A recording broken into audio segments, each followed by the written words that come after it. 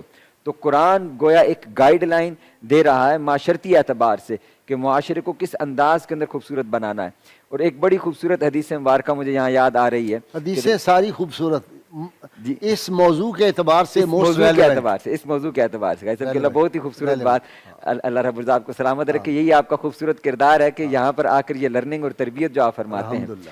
تو ساری احادیث آقا صلی اللہ علیہ وسلم کی جو خوبصورت ہیں ان میں سے اس موضوع کے اعتبار سے کہ ایک موسٹ ریلیونٹ جو حضرت سیدنا عبداللہ بن عمر رضی اللہ تعالیٰ عنہ، حضرت عبداللہ بن مبارک جو وہ روایت کرتے ہیں کہ میں ان کو دیکھا کرتا تھا کہ وہ اکثر حضرت ابو طالب کا جو شعر تھا جو آقا صلی اللہ علیہ وسلم کے بارے میں پڑھا کرتے تھے کہ وہ ابیض یستسقی الغمام بوجہہ، کہ وہ گورے مکھڑے والی شخصیت کہ جن کو دیکھ کر ہم بارش مانگا کرتے ہیں اللہ رب العزت کی بارگاہ سے، ثمال الیتاما، وہ یتیموں کے والی ہیں، عصمت للارامل، اور بیوائیں جو ہیں ان کی کفالت کرنے والے ہیں آقا علیہ السلام۔ رسول اللہ کو یہ بڑی پسند تھی، جی یہ نعت بڑی پسند تھی آپ صلی اللہ علیہ یہ اس کا بھی بڑا خوبصورت، وصال سے پہلے بھی یہ وصال سنی، سے پہلے بھی، خیبر کی فتح کے وقت بھی یہ سنی، یہ سنی وہ بالکل۔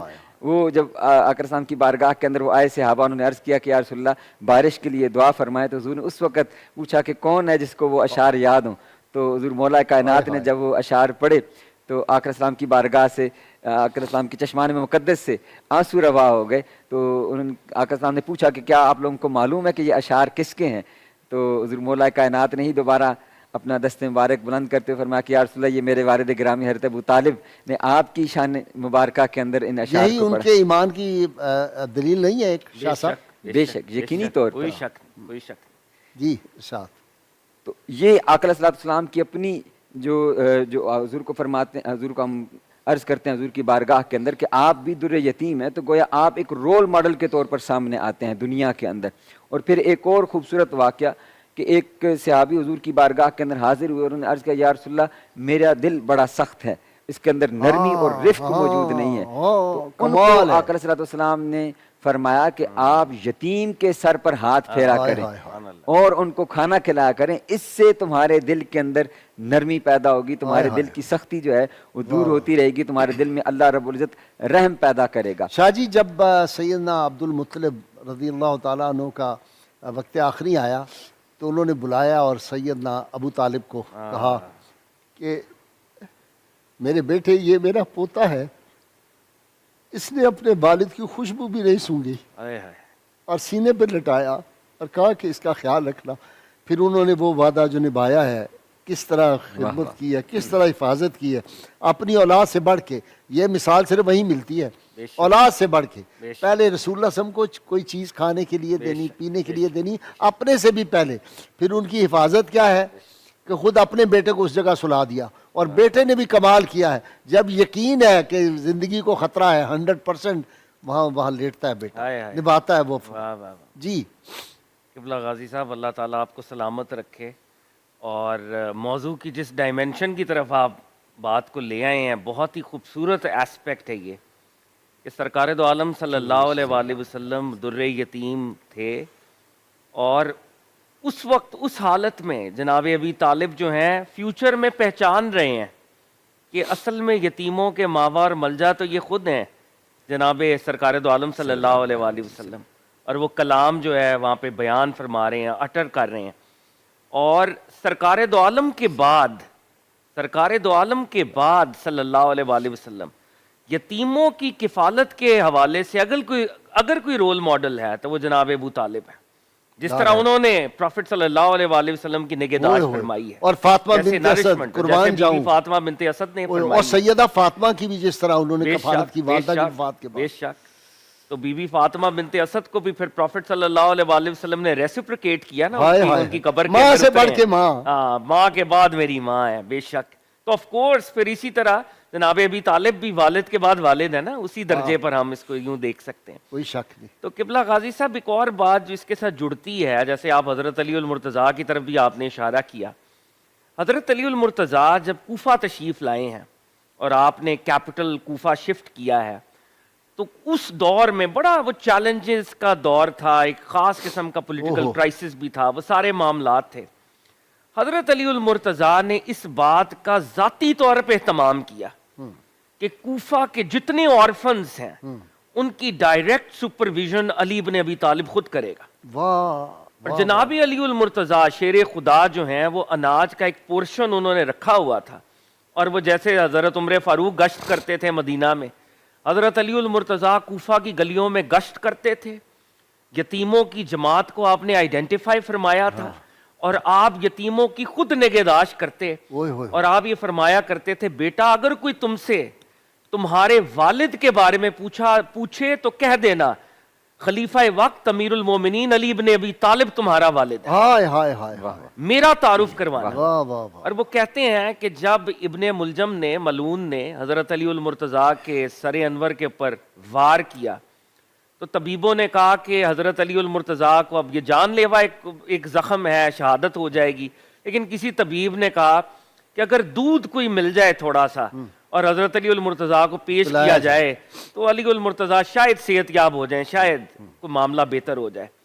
تو وہ جو یتیم بچے تھے وہ اپنے اپنے کنٹینرز میں دودھ بھر کر لائے, اللہ. اور وہ جماعتوں کی جماعتیں آئیں کہ ہو سکتا ہے ہمارے دودھ کے اس پورشن سے ہمارے بابا جو ہیں صحت یاب ہو جائے.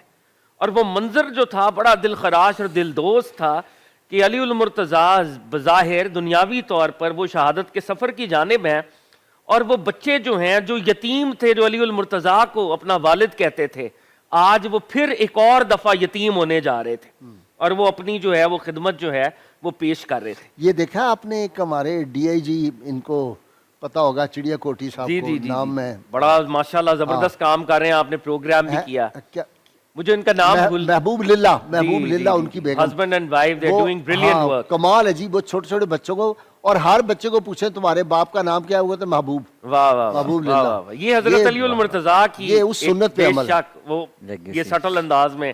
اچھا قبلہ غازی صاحب, میں دو اشعار نا, اقبال کی ایک نظم ہے نالہ یتیم. اقبال کی یہ نظم ایک اپنے درجے پہ ماسٹر پیس ہے, مگر اقبال نے اس کو کلیات اقبال کے اندر شامل نہیں کیا تھا.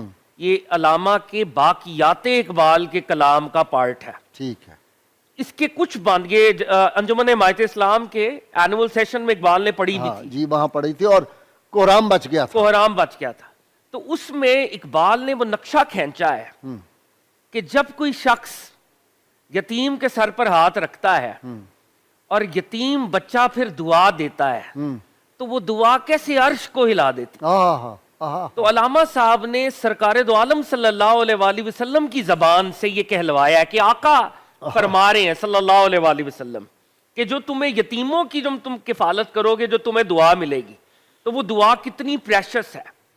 علامہ صاحب آقا کے تھرو فرما رہے ہیں یہ دعا میدان محشر میں بڑی کام آئے گی, شاید شان کریمی سے گلے ملوائے گی, آتش عشق الہی سے تمہیں گرمائے گی, جو نہ موسیٰ نے کبھی دیکھا تھا تمہیں دکھلائے گی. جس طرح مجھ کو شہید کربلا سے پیار ہے, حق کو یتیموں کی دعا سے پیار ہے. اگر آپ یتیموں کی کفالت کریں, اور وہ جو یتیم کی ایک ہیلپ لیس کریچر ہے نا, ایک انوسنٹ معصوم, وہ جب آپ کی کفالت کے اس جذبے کو ریسپریکیٹ کرے گا دعا کے ذریعے, تو اقبال فرما رہے ہیں کہ موسیٰ علیہ السلام اللہ کو دیکھنا چاہتے تھے نا, ویسی جلوے تمہیں ملیں گے, اللہ تم سے اتنا راضی ہوگا. اور جیسے نبی علیہ السلام شہید کربلا سے نواسہ رسول سے پیار کرتے ہیں, رب تعالیٰ یتیم کی دعا سے ایسے پیار کرتے ہیں, تمہیں وہ ڈسکلوجرز اور تجلیات ملیں گی. قبلہ غازی صاحب کرنے کا کام کیا ہے؟ ہماری محراب و منبر فقہ کی بحثیں تو کرتی ہے, مگر جو معاملات ہیں جن کے اوپر کمیونٹی نے کھڑے ہونا ہے, مناظرے کریں گے ایک دوسرے پر, کفر کے فتوے لگائیں گے, ایک دوسرے کو دین سے خارج کریں گے, جو کام کرنے کا ہے, جو طبقے کمزور ہیں جن کی حمایت میں دین کھڑا ہے. شاہ جی آپ کو یہ علم نہیں ہے, نہ ڈاکٹر صاحب کو اس کا علم ہے. سیان کو مال پانی جس پہ بنے, ہم نے وہ ٹاپک لینے ہیں کہ ہم یتیموں کا, لوگوں کو اخلاق سکھائیں, ہم ماں بہن کریں دوسرے کی, لوگ نعرے لگائیں, سادہ لوگ ہیں تو مال بھی تو کمانا ہے.